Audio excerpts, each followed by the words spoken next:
Okay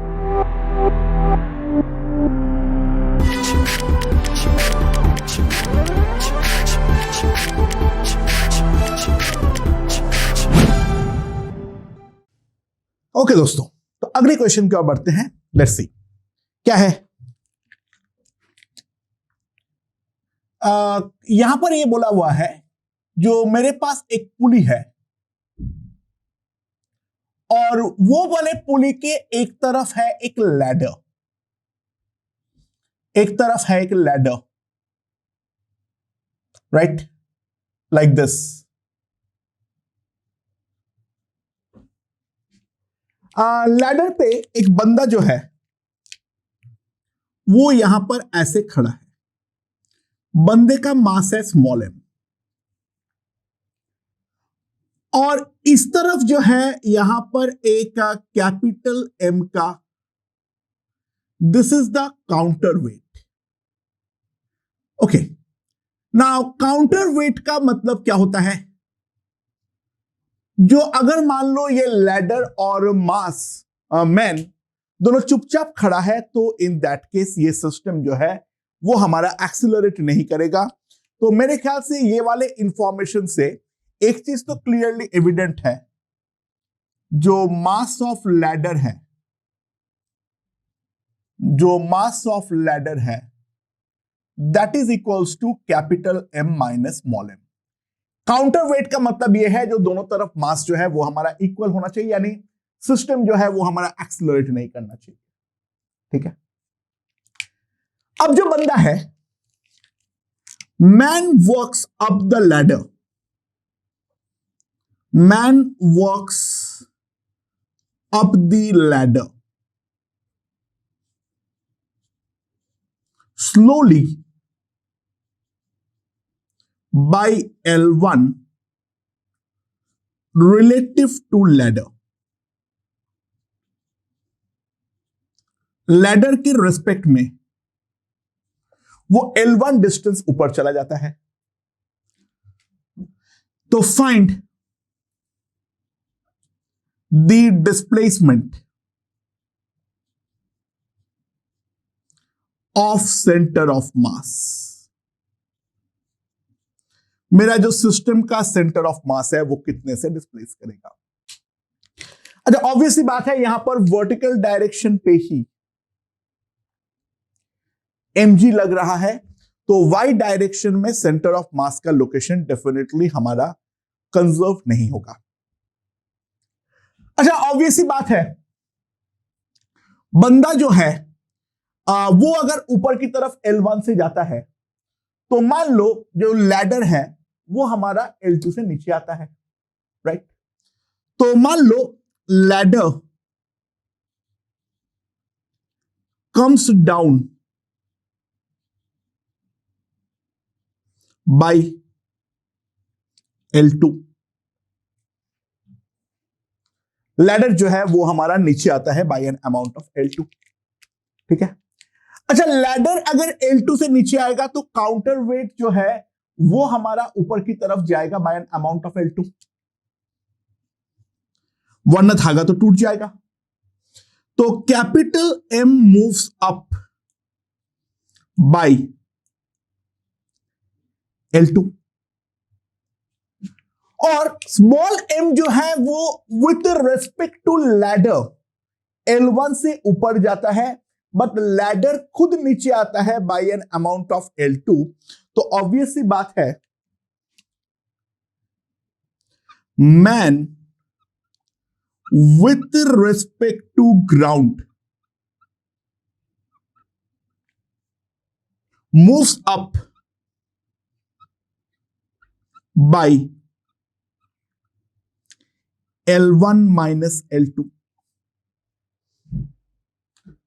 बंदा जो है वो असली में ग्राउंड के रेस्पेक्ट में जो ऊपर जाएगा वो L1 माइनस L2 से ऊपर जाएगा, क्योंकि विथ रेस्पेक्ट टू लैडर अब जा रहा है L1, but ladder with respect to ground खुद नीचे जा रहा है बाय एन अमाउंट ऑफ कितना, डेल्टा L2। तो असली में बंदा जो ऊपर जा रहा है वो जा रहा है बाय एन अमाउंट ऑफ कितना, L1 माइनस L2। सो अगर मैं रेस्पेक्टिव लैडर मास सबको कंसीडर करूं और मैन को, तो m मास का जो सेंटर ऑफ मास जा रहा है वो L1 माइनस L2 से ऊपर जा रहा है। Capital M minus small m का L2 से नीचे जा रहा है और कैपिटल M का L2 से ऑब्वियसली ऊपर आ रहा है।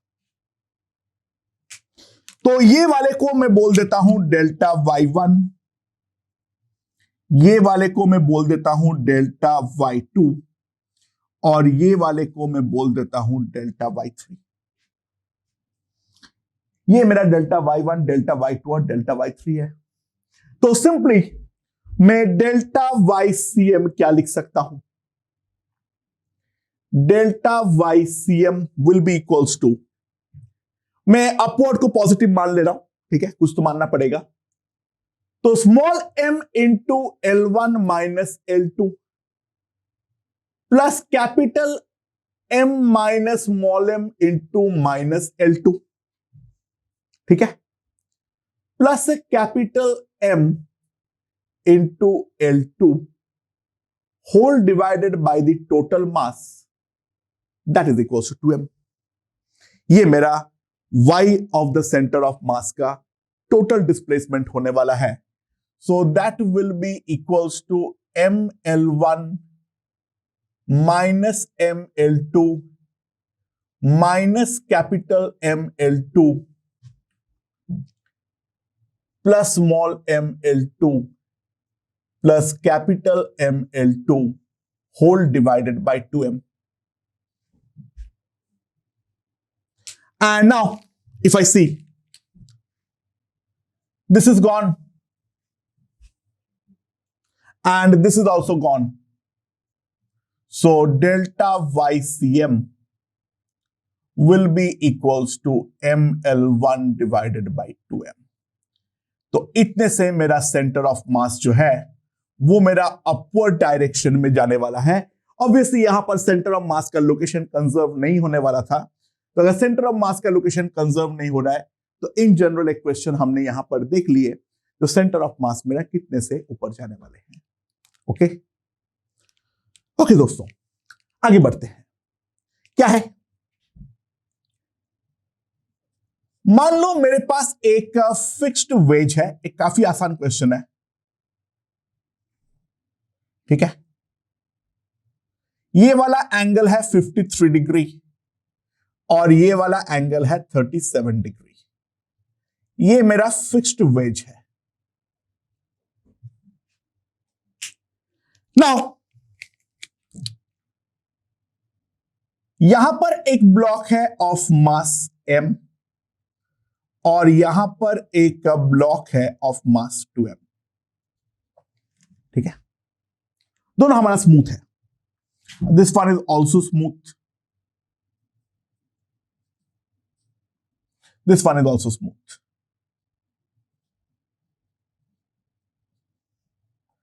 G जो है वो मेरा डाउनवर्ड लग रहा है,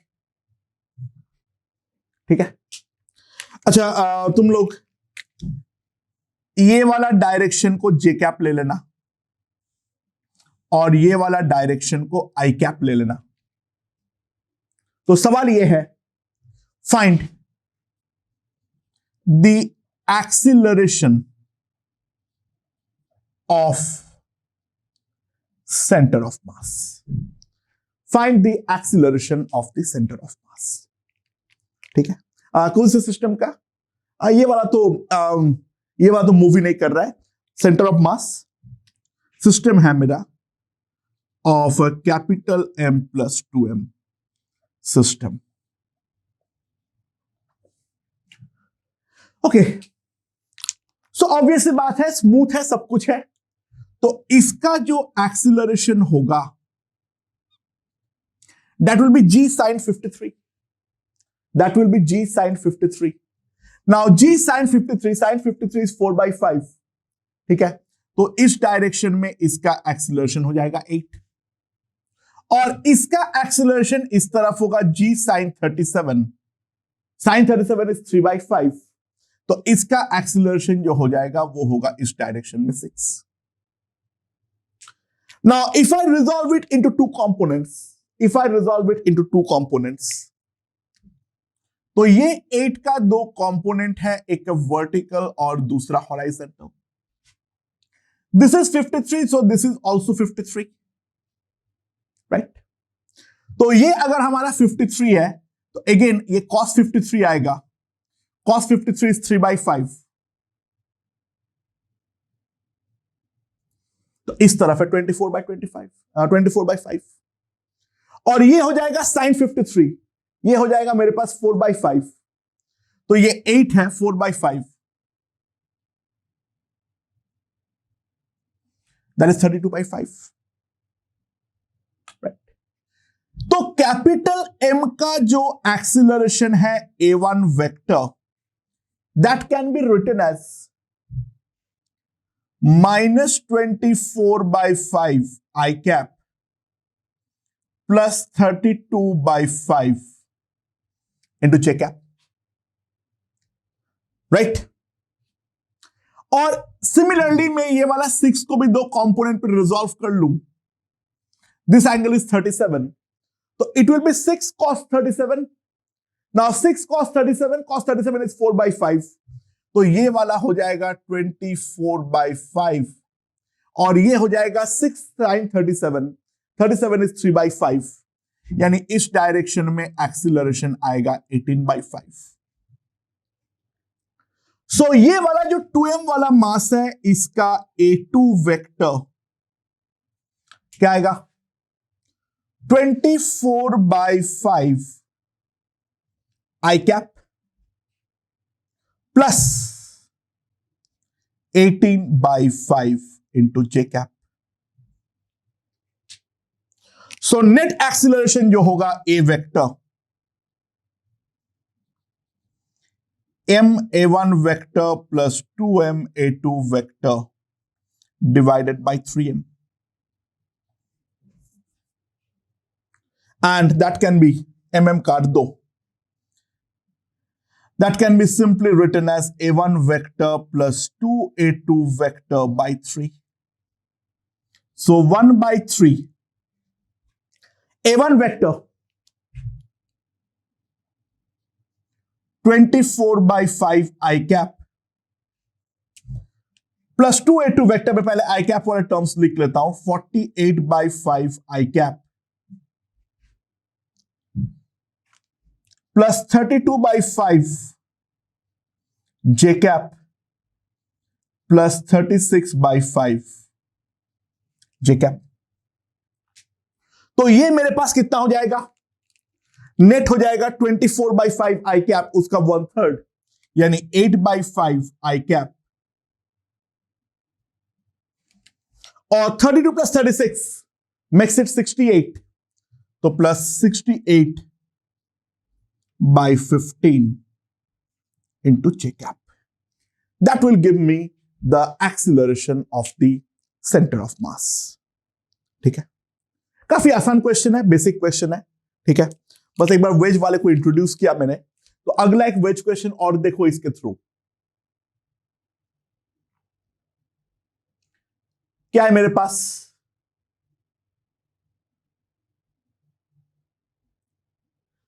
मेरे पास एक पुली वेज सिस्टम है जहां पर वेज का खुद के पास मास है।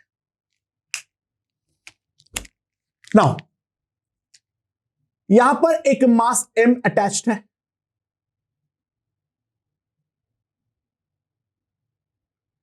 और इसके दूसरे तरफ धागे में एक 2m मास अटैच्ड है। जो वेज का खुद का मास है वो भी है हमारा 2m, ठीक है। नाउ ये वाला एंगल भी है 45 डिग्री, और ये वाला एंगल भी है 45 डिग्री।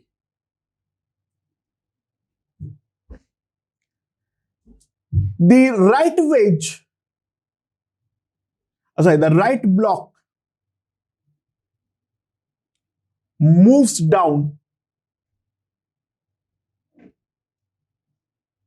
by 10 centimeter अगर राइट वाला ब्लॉक 10 सेंटीमीटर से नीचे मूव कर रहा है, ठीक है, with respect to wedge, wedge के रेस्पेक्ट में ये राइट पे 10 सेंटीमीटर नीचे आ जाएगा around the incline. Find the displacement of the wedge. Find the displacement of the wedge. Wedge जो है वो मेरा कितने से डिस्प्लेस करने वाला है, उसके बारे में यहां पर पूछा गया है. right. अच्छा देखो, वर्टिकल के बारे में हम कुछ भी नहीं कह सकते हैं, क्योंकि वर्टिकल के अलोंग तो mg सबका लग रहा है, तो वर्टिकल में सेंटर ऑफ मास का लोकेशन कुछ भी हो सकता है. I can not say anything about it. ठीक है. अच्छा, let the wedge moves by x naught to the left. Wedge जो है वो मेरा लेफ्ट की तरफ जाता है by an amount of x naught. Now अगर लेफ्ट की तरफ जो है वो हमारा वेज जा रहा है, तो दोस्तों ध्यान देना, ऑब्वियसली बात है, कुछ कुछ बातें हैं. ये मेरा इस तरफ अगर 10 सेंटीमीटर से नीचे आया with respect to the wedge, तो स्ट्रिंग को कंजर्व करने के लिए इसको भी वेज के रेस्पेक्ट में 10 सेंटीमीटर ऊपर जाना पड़ेगा, अदरवाइज धागा हमारा टूट जाएगा. ठीक है. सो ये जो 10 सेंटीमीटर है, इस 10 सेंटीमीटर को मैं दो कंपोनेंट पे रिजॉल्व कर सकता हूं. 10 cos 45 along the horizontal to the right 2m वाले ब्लॉक पे, और 10 by root 2 यानी 10 sin 45 in the vertical. ठीक है. और सिमिलरली इस वाले के बारे में अगर बात करूं, ये 10 cos 45 to the right जाएगा और 10 root sin 45 यानी 10 by root 2 वर्टिकल जाएगा. बट वर्टिकल हमारा किसी काम का नहीं है. अच्छा, वेज अगर खुद मूव करता है to the amount of X naught left, ना उसके रेस्पेक्ट में अगर कोई चीज, देखो ये वाला उसके रेस्पेक्ट में 10 cos 45 राइट पे जा रहा है, तो 2m जो है with respect to ground, simple सी बात है, 10 cos 45 minus X not to the right होगा. ये तो ऑब्वियस सी बात है, राइट. और एम भी with respect to ground, M भी जो विथ रेस्पेक्ट टू ग्राउंड अगर मैं एनालाइज करूं, ये भी 10 root 2 minus X not to the right ही जाएगा with respect to the ground. I hope that is clear. और वेज जो है 2m का, X not to the left with respect to ground.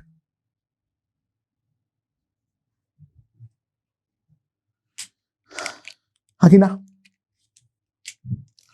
No horizontal force, no horizontal force, और initially हमारा VCM 0 था, तो सिंपल सी बात है, delta X CM must be equals to 0. तो मैं सिंपली एक चीज लिख सकता हूं, 2m इंटू डेल्टा x1 में राइट को पॉजिटिव मान लूंगा, लेफ्ट को negative, 10 by root 2 minus X naught m into 10 by root 2 minus x naught minus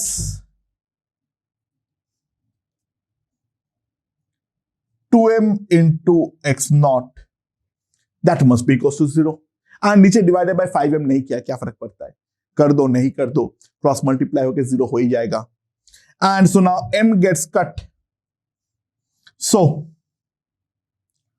20 plus 10 by root 2 that is equals to 5x naught. तो x naught जो हो जाएगा मेरे पास that will be equals to 6 by root 2 centimeter. So that is equals to 3 root 2 centimeter. I hope this is completely understood. ठीक है. इन सारे क्वेश्चनों में अभी तक हम लोगों ने एग्जैक्टली सेम काम किए हैं. तो ऐसा कोई भी प्रोफाइल अगर हमारा आता है तो किस तरीके से सॉल्व करना है, ये जो शुरुआती 7 क्वेश्चन है ये लगभग हमारा सिमिलर प्रोफाइल का है. तो इस प्रोफाइल का कोई भी क्वेश्चन आने पर हमें किस तरीके से हैंडल करना है, मेरे ख्याल से उसका एक बेसिक आइडिया हमें लग गया है. देखो सेंटर ऑफ मास जो है वो पूरा फिजिक्स में आने वाला है. अभी मेरा मेन काम है सेंटर ऑफ मास के फ्रेम वगैरह में कैसे मोशन को एनालाइज करना है, उस बात को समझाना. वरना ये वाला टॉपिक तो अनंत टॉपिक है, मैं जितना लंबा चाहे खींच सकता हूं. ठीक है, मैं इस पर 10 घंटे का वीडियो बना सकता हूं इस चीज के ऊपर, क्योंकि सेंटर ऑफ मास के फ्रेम में कोई भी मोशन जो है वो आसानी से हो सकता है. इसमें कोई खास बात तो डेफिनेटली नहीं है. ओके, तो अब थोड़ा सा दूसरे प्रोफाइल में आते हैं. लेट्स सी क्या है. मेरे पास एक बॉम्ब है ऑफ मास m. ठीक है, at rest on a horizontal surface.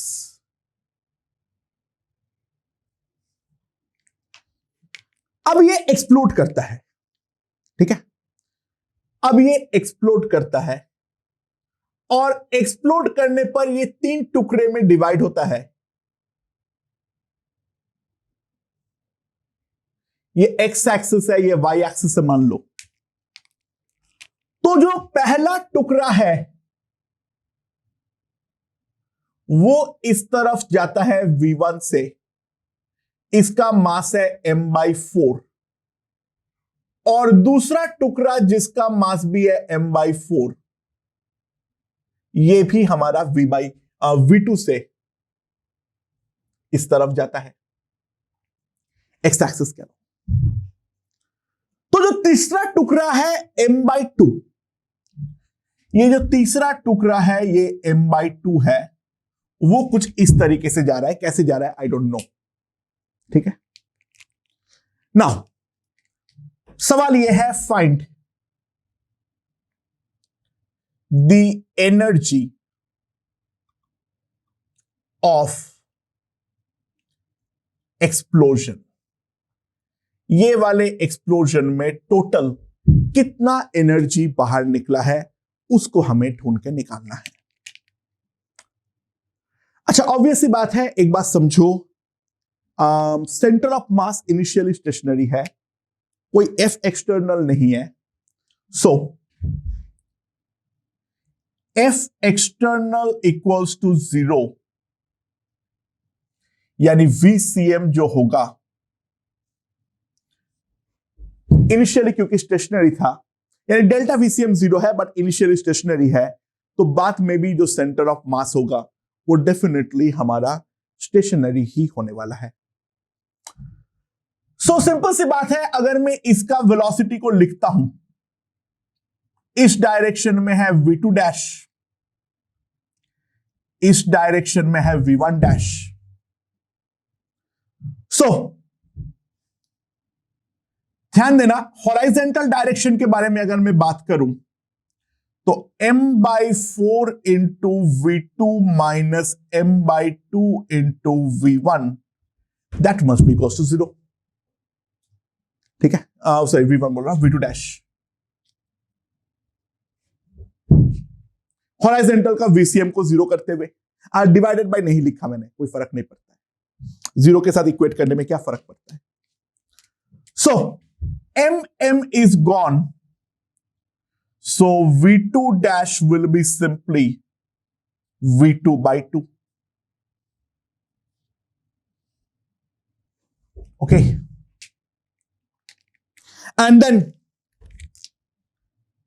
M by 4 into V1 minus M by 2 into V1 dash, that will be 0. So V1 dash is V1 by 2.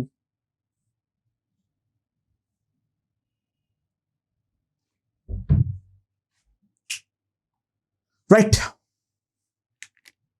तो ये है हमारा थर्ड पार्टिकल का velocity, वो मेरे पास आ चुका है और वो आ गया है V1 डैश और V2 डैश। ठीक है, ओके। सो नाउ अब ध्यान देना ये पूरा चीज के बारे में, वो क्या है, वो ये है जो हमारा इनिशियल काइनेटिक एनर्जी है वो तो हमारा 0 था, और फाइनल काइनेटिक एनर्जी कितना है, half into M by 4 into V1 square, half into M by 4 into V2 square, plus half into M by 2 V1 dash square plus V2 dash square. Right, so क्या आ जाएगा मेरे पास, अच्छा by the way V1 dash square को मैं क्या लिख सकता हूं, V1 स्क्वायर बाई 4, इसको मैं लिख सकता हूं V1 स्क्वायर बाई 4, और इसको मैं क्या लिख सकता हूं, इसको मैं लिख सकता हूं V2 स्क्वायर बाई 4। सो यहां पर हो जाएगा M V1 स्क्वायर बाई 8 और यहां पे हो जाएगा M V1 स्क्वायर बाई 16, दोनों को अगर मैं ऐड करूंगा तो कितना आ जाएगा, 3M V1 square by 16 plus 3M V2 square by 16, तो 3M by 16 into V1 square plus V2 square. यह है हमारा काइनेटिक एनर्जी का चेंज, क्योंकि इनिशियल काइनेटिक एनर्जी 0 है, तो जो हमारा फाइनल काइनेटिक एनर्जी होगा and that will be the energy of explosion. अब सवाल यहां पर यह उठ सकता है, ये एनर्जी कहां से आया, तो सिंपल सी बात है, बॉम्ब के अंदर का केमिकल एनर्जी पार्टिकल्स का काइनेटिक एनर्जी में यहां पर कन्वर्ट हुआ है। एंड बेसिकली ये कंजर्वेशन ऑफ एनर्जी का एक जनरलाइज्ड फॉर्म को सामने लाता है, जो टोटल एनर्जी इज कंजर्व्ड, ऐसे केवल काइनेटिक एनर्जी होना बिल्कुल जरूरी नहीं है। ठीक है, the total energy of the system is always conserved unless and until उसके ऊपर मैं कोई वर्क परफॉर्म करूं। ठीक है, यहां पे बॉम्ब का केमिकल एनर्जी काइनेटिक एनर्जी में काम कर रहा है, कोई एक्सटर्नल फोर्स नहीं है, तो हमारा जो so called classical work energy theorem होगा वो डेफिनेटली हमारा गलत साबित हो जाएगा। ओके